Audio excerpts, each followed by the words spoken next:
ছবি তোলা যাদের নেশায় পরিণত হয়েছে শুধুমাত্র তাদের কথা ভেবে এবার রেডমি হাজির হয়েছে 200 মেগাপিক্সেলের নতুন ফোন নিয়ে। রেডমি নোট 13 প্রো নামে যে ফোনটি বাজারে আসার 1 ঘন্টার মধ্যে বিক্রি হয়েছে 4,10,000 পিস।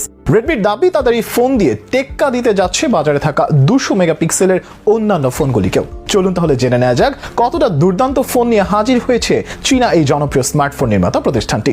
সেই সাথে জানবো ক্যামেরা ছাড়াও আর কি কি বিশেষত্ব রয়েছে ফোনটিতে। বাংলাদেশি টাকায় কত টাকাই বা গুনতে হবে এই ফোনটি কিনতে হলে।